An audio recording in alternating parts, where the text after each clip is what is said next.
Hello my friends, welcome to പുന്നീസ് ലക്ഷട്ടായി. നമുക്ക് നല്ലൊരു ഒന്നാന്തരം ഇഡ്ഡലി ചട്ടണിപ്പൊടി തയ്യാറാക്കാം കേട്ടോ. ഇതൊരു വെറൈറ്റി ചട്ടണിപ്പൊടിയാണ് കേട്ടോ. ഇത് നിങ്ങൾ ഇതുപോലെ ചെയ്ത് നോക്കും. നിങ്ങൾക്ക് ഇഷ്ടപ്പെടുകയാണെങ്കിൽ നിങ്ങൾ ലൈക്ക് ചെയ്ത് വെച്ചാൽ മതി കേട്ടോ. ലൈക്കോ ഷെയറോ ചെയ്ത് വെച്ചാൽ മതി. ഞാൻ ആദ്യം ഒരു തവ അടുപ്പിൽ വെച്ചിട്ടുണ്ട്. അതിലേക്ക് ഒരു 1.5 കപ്പ് ഉഴുന്നിട്ടിട്ടുണ്ട് കേട്ടോ. ഉഴുന്ന് തൊലിയില്ലാത്ത നല്ല ഉരുളൻ ഉഴുന്നില്ല, ഉണക്ക ഉഴുന്നാണ് ഇട്ടിരിക്കുന്നത്. അതിലേക്ക് ഒരു 1/4 കപ്പ് ചെറുപയർ ഇട്ടിട്ടുണ്ട് കേട്ടോ. ചെറുപയർ പരിപ്പല്ല, ചെറുപയർ ഉരുളൻ ചെറുപയറാണ് ഇട്ടിരിക്കുന്നത്. പിന്നെ അതിലേക്ക് ഒരു 1/4 കപ്പ് കടലപ്പരിപ്പാണ് ഉപയോഗിക്കുന്നത് കേട്ടോ. വേറെയുള്ള പരിപ്പുകളൊക്കെ ഉണ്ടല്ലോ, അതിൽ കടലപ്പരിപ്പ് ഉപയോഗിക്കണം. പിന്നെ അതിലേക്ക് നമ്മൾ ഒരു 1/4 കപ്പ് ഉണക്കലരിയോ പുഞ്ചയരിയോ, പുഞ്ചയരി മീൻസ് കുത്തരിയില്ലേ, കുത്തരി ഉപയോഗിക്കുന്നതാണ് നല്ലത്. പിന്നെ 1/4 കപ്പ് ഉപയോഗിക്കണം. പിന്നെ അതിലേക്ക് ഒരു തണ്ട് കറിവേപ്പില, ആവശ്യത്തിന് ഉപ്പ്, പിന്നെ 3-4 കാശ്മീരി ചില്ലി മുളക്, പിന്നെ ഒരു സ്പൂൺ കായപ്പൊടി, ഒരു സ്പൂൺ എന്ന് പറഞ്ഞൊരു ഒരുവിധം വലിയ സ്പൂൺ കായപ്പൊടി ചേർക്കാനായിട്ട്. പിന്നെ അതിലേക്ക് നമ്മൾ ഇത് ചേർക്കുന്നുണ്ട്. എൻ്റെ വാളംപുളിയില്ലേ, വാളംപുളി ഒരുവിധം നീളൻ ഒരു വരച്ചു കൊണ്ടുവരേണ്ട നീളത്തിലുള്ളൊരു വാളംപുളി ചേർക്കുന്നുണ്ട്. അതായത് ഇച്ചിരി ക്വാണ്ടിറ്റി കൂടുതലുണ്ടല്ലോ, അത് കാരണം അങ്ങനെ ചേർക്കുന്നുണ്ട്. അപ്പം പിന്നെ കുരുമുളക് എന്ന് പറഞ്ഞാൽ ഒരു 1.5 സ്പൂൺ കുരുമുളക് ചേർക്കുന്നുണ്ട്. അതിനകത്തൊരു എരിവും ഒക്കെ കൂടെ വേണമല്ലോ നമുക്ക് ചായയുടെ നമുക്ക് കഴിക്കേണ്ടതല്ലേ. അപ്പോൾ ഇതെല്ലാം കൂടെ നന്നായിട്ട് നമുക്കൊന്ന് വറുത്തെടുക്കണം കേട്ടോ. കരിയാത്ത രീതിയിൽ വറുത്തെടുക്കുക. ഇത് ഒരുമിച്ചിട്ട് വറുക്കുന്നതുകൊണ്ട് കുഴപ്പമൊന്നുമില്ല, നമുക്ക് ഒരുപോലെ അതിനെ മൂത്ത് കിട്ടും.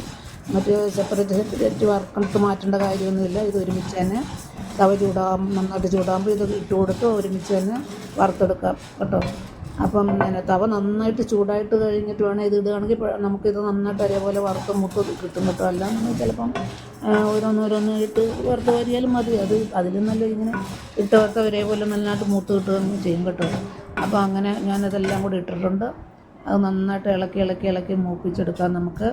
ഇവിടെ പുളിയാണിപ്പോൾ ചേർത്തത്. പിന്നെ അതുപോലെ തന്നെ ഗാർലിക് ഒരു 3-4 വലിയ ചുള ഗാർലിക് ഇട്ടിട്ടുണ്ട് കേട്ടോ. അപ്പോൾ അതെല്ലാം കൂടെ ആണ് നന്നായിട്ട് മൂപ്പിച്ചെടുക്കണം കേട്ടോ. എല്ലാം കണ്ടോ, കുരുമുളക് പൊടി ഇട്ടു. കുരുമുളക് പൊടിയല്ല, ഇത് ക്രഷ് ചെയ്തതായിട്ട് ഞാൻ കുരുമുളക് വാങ്ങിച്ച് കഴിഞ്ഞാൽ ഉടനെ അതിങ്ങനെ ക്രഷ് ചെയ്ത് വെച്ചേക്കും കേട്ടോ, ഒഴിക്കാനുള്ള എളുപ്പത്തിന് വേണ്ടിയിട്ട്. അപ്പോൾ ഞാനത് അങ്ങനെ വെച്ചിരിക്കുകയാണ് കേട്ടോ. അപ്പോൾ അങ്ങനെ അതും കൂടെ ഇട്ട് 1.5 സ്പൂണോളം ഞാൻ ഇട്ട് കൊടുത്തിട്ടുണ്ട്. ഇവിടെ എരിവ് ആവശ്യമാണത് കാരണം.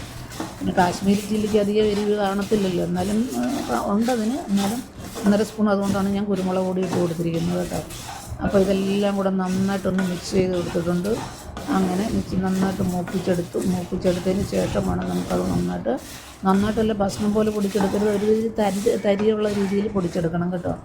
അപ്പം ഇത് വറുക്കുമ്പം തന്നെ എന്തൊരു സ്മെല്ലാണെന്നറിയാം, നല്ല സ്മെല്ല. കാര്യം എന്ന് പറഞ്ഞാൽ കടലയും ചെറുപയറും പിന്നെ അരിയും ഉഴുന്നും കറിവേപ്പിലയും ഗാർലിക്കും കായപ്പൊടി ഇതെല്ലാം കൂടെ ആകുമ്പോണ്ടല്ലോ നല്ല ഒരു ഇതാണ് നിൽക്കുന്നത് കേട്ടോ. നല്ല കടകടാന്നുള്ള രീതിയിൽ കൂടെ വേണം അത് വറുത്തെടുക്കാനായിട്ട്.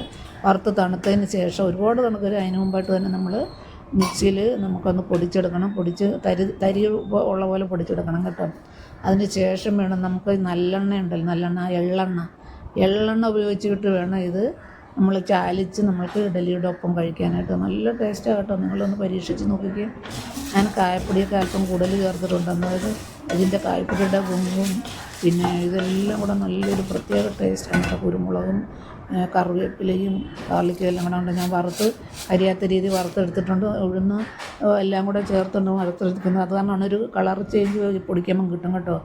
നല്ല രുചിയാണ്. Thank you for watching. നിങ്ങൾ പരീക്ഷിച്ച് നോക്കൂ.